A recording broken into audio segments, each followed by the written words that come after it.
60 years is a long time. And it's amazing to me that I'm here right now digging through all of this old work again after all of these years. I was born in 1944 in northern Minnesota in a town called Bemidji, which is the first town on the Mississippi River. And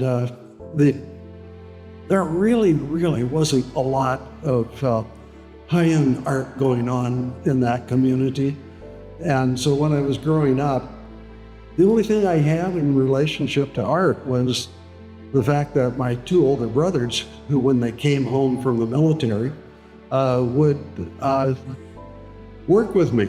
They would sit down and draw with me, and they said that they got their drawing skills from an uncle who used to carve fish decoys for ice fishing.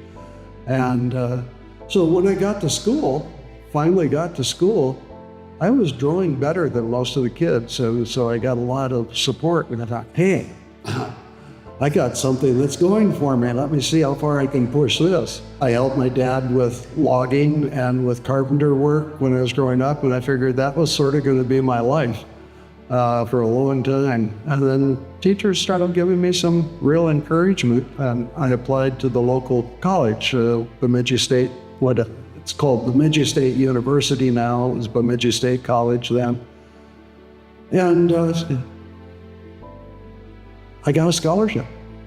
I taught high school for a few years in Wisconsin, got married, decided I was going to go to graduate school. But unfortunately, the first day of graduate school, I got my draft notice. I registered for classes, came home, found the draft notice in the mail. Got a deferment long enough to finish the course that I was enrolled in. And then Nancy took me to the bus station in downtown Eugene, Oregon, and she headed back for the East Coast, and I got on this olive green bus who headed for basic training. And this was, of course, in the late 60s during the Vietnam War. I lucked out again. I was designated as somebody who had civilian acquired skills, and I didn't have to go to advanced infantry training. And they sent me to Fort Bragg, North Carolina to be an illustrator with a psychological operations unit. After the Army, I applied for graduate school. I got into American University in Washington, D.C., and my wife was just finishing up her graduate work at George Washington University. So for a few years, we stayed in Washington, D.C. And then decided when I finished graduate school, again, I lucked out. I was given the Graduate Painting Award, and they kind of hinted that they wanted me to hang around, but I really wanted to get out of the city. So we went back to northern Minnesota, and no jobs, trying to figure out what we were going to do, and one of those lucky things again.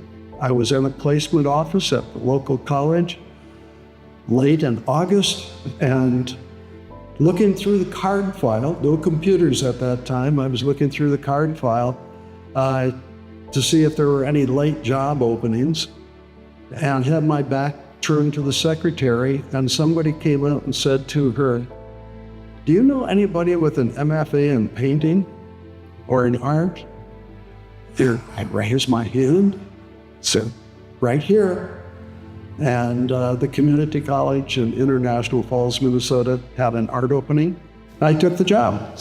And we spent 8 years there building an art program, working with Voyages National Park.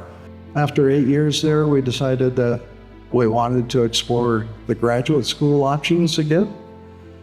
And I got a fellowship to go to Ohio University to work in their comparative arts program, which was combined visual arts, music, and theater. And spent a year in the PhD program. Didn't like it because I couldn't paint while I was there. So I dropped out, and got a job teaching in Indiana. My wife and I were both hired by the same campus, and in the art department, and taught there for a couple of years. And the school really didn't suit us. So I started looking for a job again. I quit that job with no prospects, and did some part-time work while I was trying to find another college teaching position. And then I opened up the Chronicle of Higher Education, and there was an ad for Green Mountain College in Vermont. And we'd been through Vermont once, and we really liked it.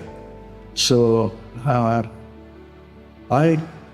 was just getting a reject application back from Cape Girardeau, Missouri, and I just took my photographs of my artwork, changed the cover letter, put it in an envelope, and sent it to Green Mountain the same day. And that was on, I think, a Friday. On Monday, I got a call from the art faculty at Green Mountain College saying they'd like me to come for an interview. And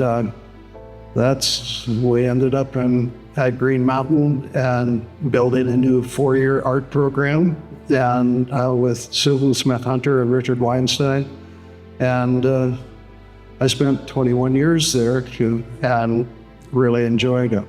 Towards the end of my time at Green Mountain College, I was encouraged to apply for a Fulbright and work with our international programs a little bit.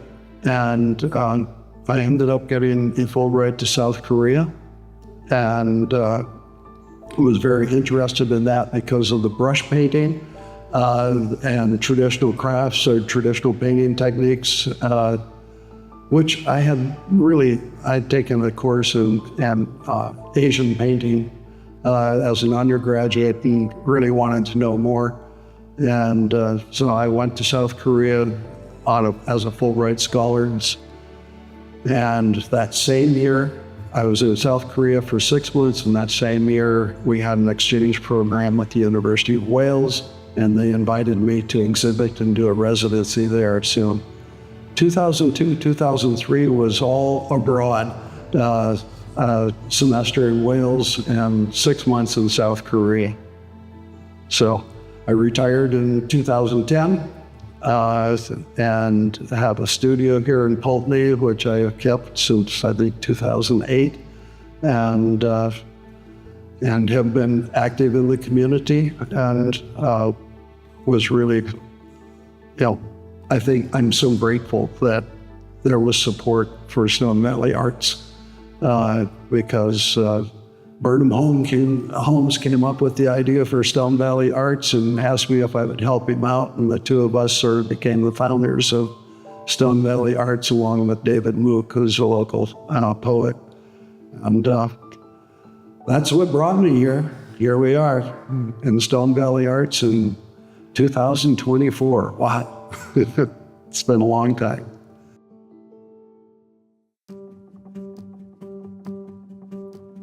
A lot of people ask me what my creative process is like, and this show, I think, probably shows that it's changed through the years.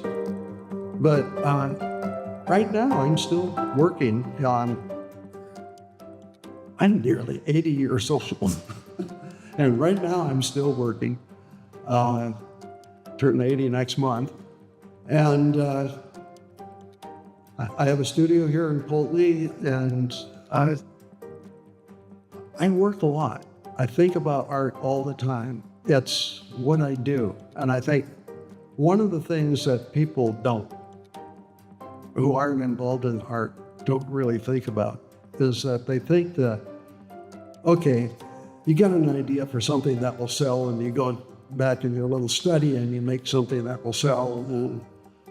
And the reason I got all of this stuff is a lot of the stuff hasn't sold. So I make art because I have to at this point in my life. And I'm usually working on 3, 4, or 5 pieces at a time. And one of the interesting things that I found out is that everything I'm working on seems to generate like 6 more ideas. And so you end up with this situation.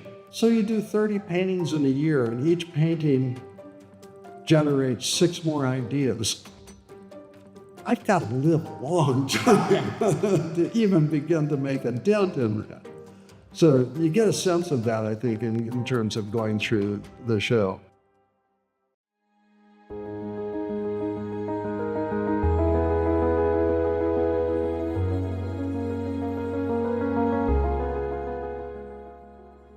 I walked into this gallery the other day when I had everything up on the wall.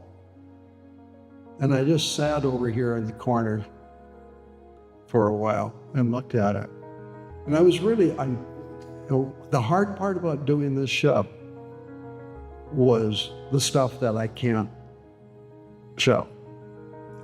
Because, this is just such a small amount compared to the stuff that I have. The focus on creative process, which was Vernon Holmes' idea, allowed me to do some things that I wouldn't do otherwise.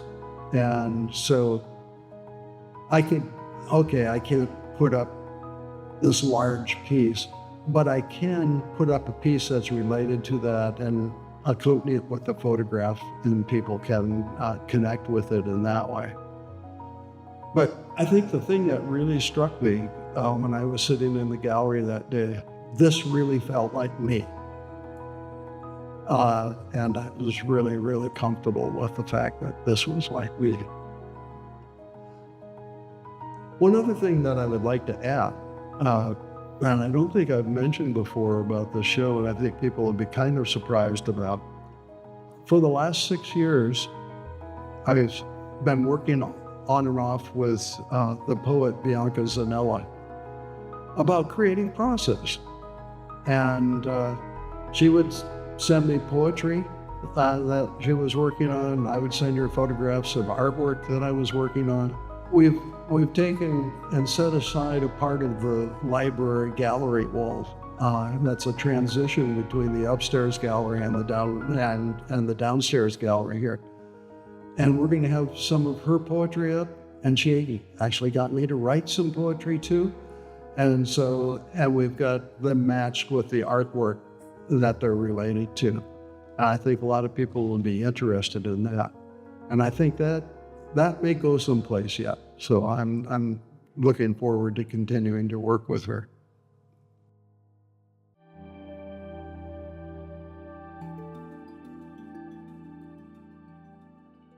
Hello, everyone. I'm Dick Weis. Welcome to Stone Valley Arts. And what we're doing here today is that I'm in the process of installing an exhibition that is really a small retrospective spanning nearly 60 years. So what we're going to do is kind of take you through a walk in this upstairs gallery and give you an idea of what's here. There are a few things that still need to be put up and refined, but you get a pretty good idea. The pieces that you saw in the entryway are the earliest pieces in the show. Their earliest one was 1965, done while I was a senior in college up in northern Minnesota. And the other one is the first, Emphasis Red is the name of it. It's the first piece that I've ever shown in a professional context, and that was shown at Winnipeg, Manitoba in January. Show up there. So you've got a variety of things to look at. Over in this area here, we'll see some of the earliest paintings that I did related to graduate school, coming into graduate school out of the Army.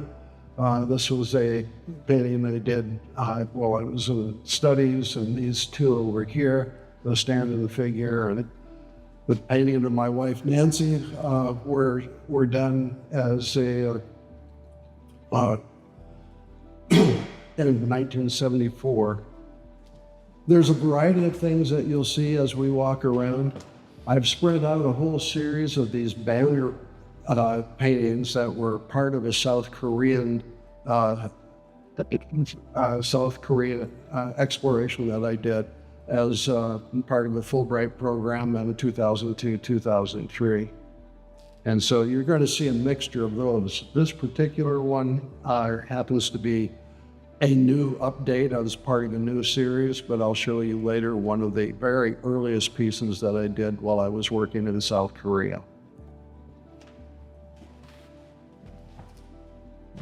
I'm very interested in space and on how things work and on the creative process, and this whole exhibition is focused on the creative process. This painting here is probably one of the more intriguing paintings in the show because of the strange shape that comes out on the floor, figure at the cupboard. And I won't talk about a lot of the paintings as much as I might talk about this with some of you, but this started out to be only one painting. And then I thought, what is she looking at through the door? And started exploring that and added another one to win. Oh, well, isn't that an interesting space between the viewer and the painting? So the stool and the trapezoid all came into it as part of the development of that painting. When you walk around the gallery, I've put up a number of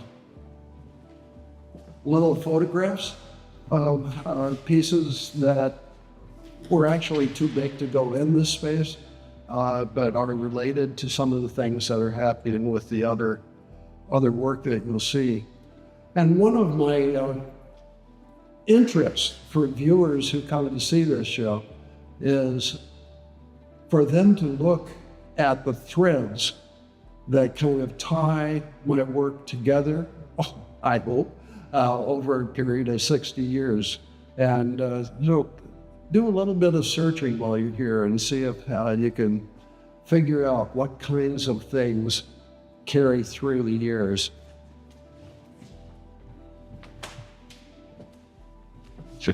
This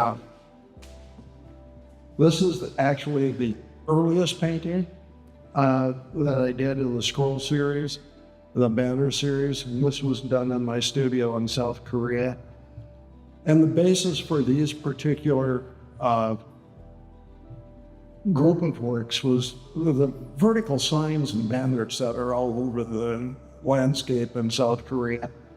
And the proportions of them actually were inspired by an old Confucian house. And I've put a photograph up on the wall here of that Confucian house in the historic district of Daejeon, South Korea. This is the title painting for the show, A Gift of Dreams. And it really is a self-portrait in a way, and deals with sort of my northern Minnesota heritage. And it was a work that I did with the Midwaywan Society of the Ojibwe people through the Oberholzer Foundation. Ernest Oberholzer was a noted conservationist, and he was one of the founders, actually, one of the people who worked out the agreement that's called the Boundary Waters Quetico Agreement between U.S. and Canada.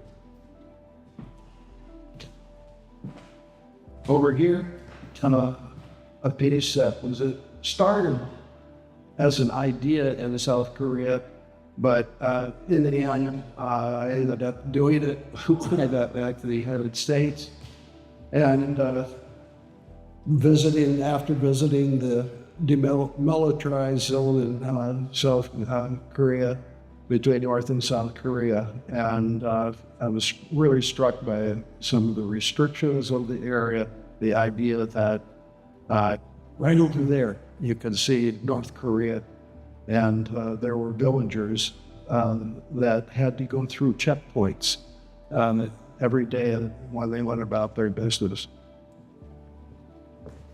So I hope you'll come in and look at these, sit down, spend some time with them as you go through it. I tend to explore materials a lot, and different materials really make a difference in terms of the kind of the expressive quality that you get in a painting, or construction and assemblage in this particular case. There's a whole, I wish I could have shown more of these here, the Covenant series, but that was just an inspiration coming back from the trip to the East Coast while I was living in the Midwest. And I was really struck by the tensions that I felt on the particular campus that I was working at that particular time, and wondered, how can I explore the idea of tension with that work? And actually stopped the car along Interstate 80 and had my wife drive while I started sketching out ideas. But read the little things that come with this as you go through. Some of the works, like I said, were too big for the exhibition. This is actually one part of a triptych, and put up a photograph of the whole triptych here. Some people are very disturbed by the noose here, but if you pay attention and you know knots, this is not a slip knot. This is a bowline knot, and it's a rescue knot. And the latter refers to rescue rather than to something more dire. And when I do the multi-panel paintings, I'm really interested in the idea that each painting by itself will function as, each panel will function as a painting by itself. And so I felt very comfortable taking this apart and showing just one part of it. And you'll see that in a couple places in the show. This whole wall down here is sort of my social commentary, social history wall, the big pieces that are here. Sometimes you just have to do something in response to an event. And this had to do with a sarin gas attack in the early 2000s in the Japanese subway system. And the center painting, see, I'm really not sure where all of that came from. I was very struck by, I had a big canvas, I had a ladder leaning against the wall. The sunlight came through and created a beam of light and a shadow, and I started with that. And then the surroundings kind of, I think, led to the final result of it. The title of this particular piece is "Tomorrow the Birds Will Sing," and you can make of that what you will.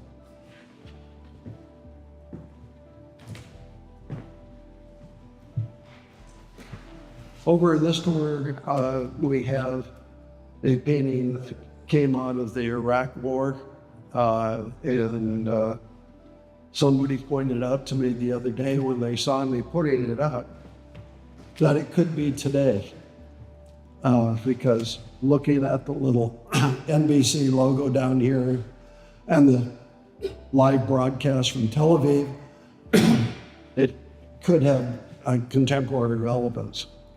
But I was really thinking about the bunker bombs and all of that were introduced in the Middle East. And I guess you could do this kind of painting in U.S. history just about any time, and it would be relevant.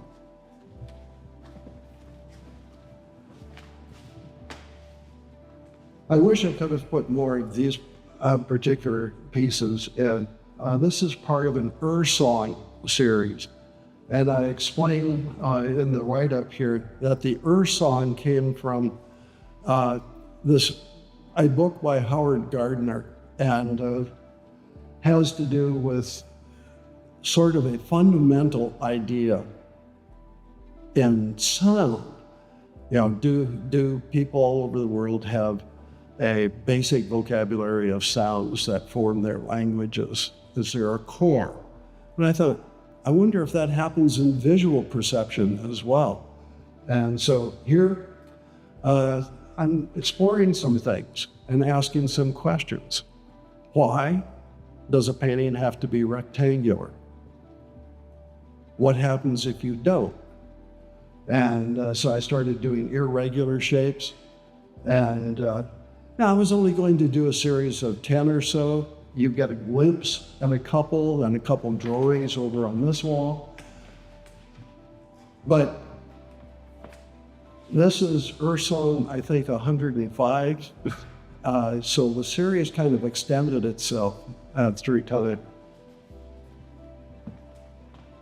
I've got some little pinups over here, or photographs of some large-scale installations that I've done. And I thought about the possibility of putting them out on the open floor here. But, you know, this is, what is it? 72 inches high, 247 inches wide, and 96 inches deep. It would pretty well fill up this room and limit the activities that can be done here. This work over here with the deer antlers, is part of actually one panel out of the triptych again. And I put up the whole thing here. The whole thing is 100 inches wide. But there again, I think a single panel all by itself works. And I think I feel comfortable showing you that just as it is. You've probably noticed as you've been walking around that there are little quotes that are on the walls every place, and hope those are meaningful to somebody along the way. So that gives you a pretty good idea of the upstairs gallery, and we'll look at the downstairs gallery as well. Well, here we are in the downstairs gallery at Stone Valley Arts. As I mentioned before, the upstairs gallery is mostly the older work, and most of the work down here is from the last 4 years.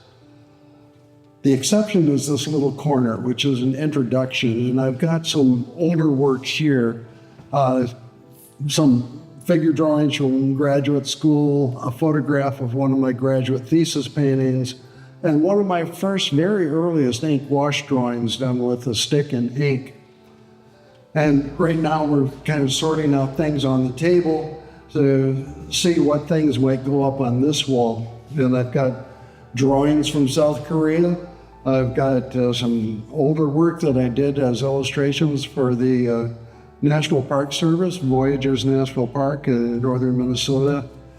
A couple of watercolor studies. Like this one is from Seaport Harbor Museum in Connecticut. So there's going to be a variety of things that go up here. And I think one of the things that you can draw from this is that my drawing style is designed to transition into my painting. And the ink wash drawings really do that for me. So we'll move on to the next wall where I've got some ink wash drawings and talk about those. So this wall really was one of the anchor walls for the downstairs gallery. I could visualize what was going to be on this wall very early on in the process. There's one exception to the idea that these are all newer paintings, and that's this drawing here. This drawing was one of the Fulbright South Korea drawings where I was using ink wash. And I wanted people to be able to come into the gallery and see that along with the newer work that's along the wall. So take a look at the paper and the way that the brushwork works and see if you see a link between those.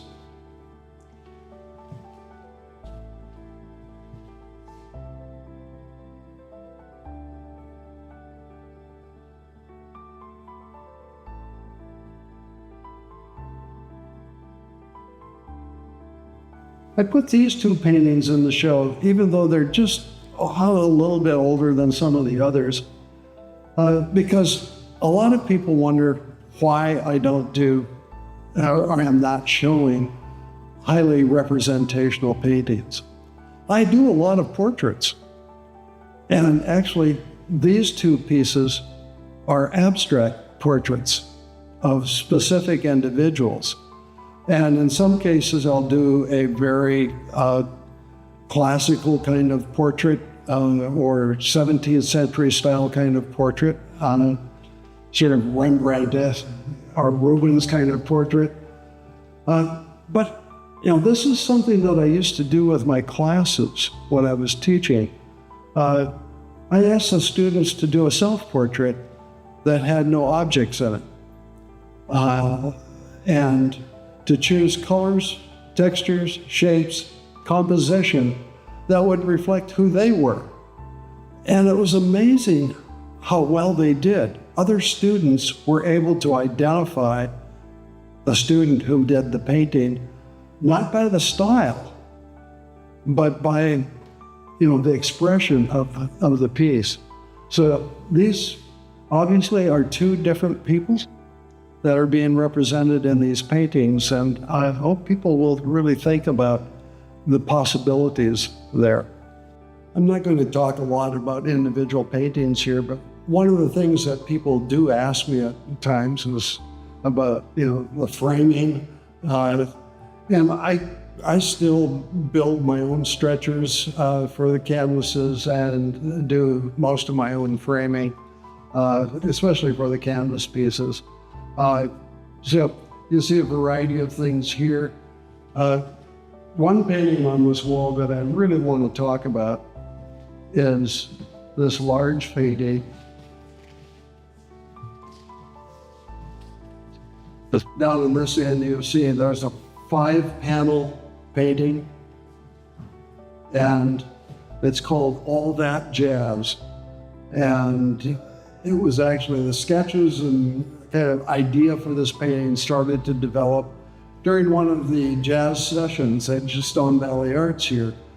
We have the piano right here and the little group set up over to my left.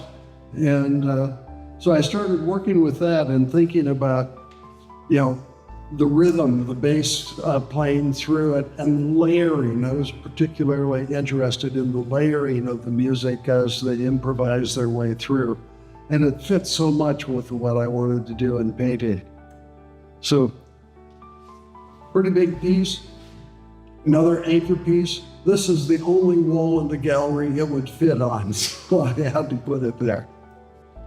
So on this wall of the gallery, some quite recent paintings. I mean, these are all late 2023 or 2024. As we look down towards the end, over here, the triptych down at the end is the most recent painting that I've done. And so we've got a span in this show from 1965 to 2024.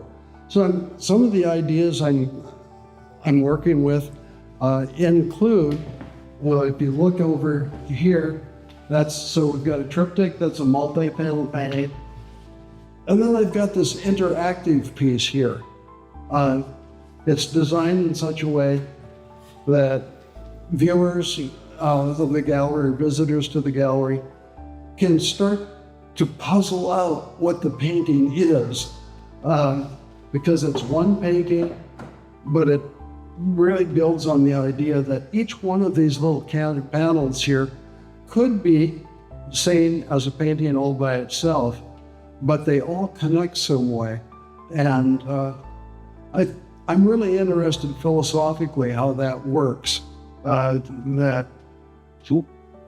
you think about how we see, how we look at things, our eyes don't see everything at once. Our eyes scan and see little pieces of things and assemble that image before us. So you get to play with this a little bit here. I first started doing multi-panel paintings in graduate school. I think part of it had to do with the size of my 1973 Pinto station wagon, but the other part of it was that I saw a photograph, a black and white photograph of a Robert Onrait painting that was 16 canvases. Each one looked abstract, but when you put them together, it was the interior of a room. And I really liked that idea, that the paintings work by themselves as a painting, but assembled together, they could become something else. So explore that a little bit here.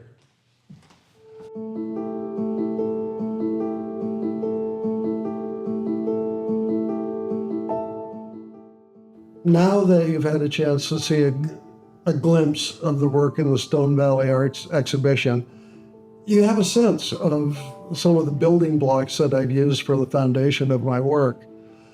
There is work that doesn't show up there, and some of them are the things like the old master paintings that I've copied that are still part of my self-education, if you will.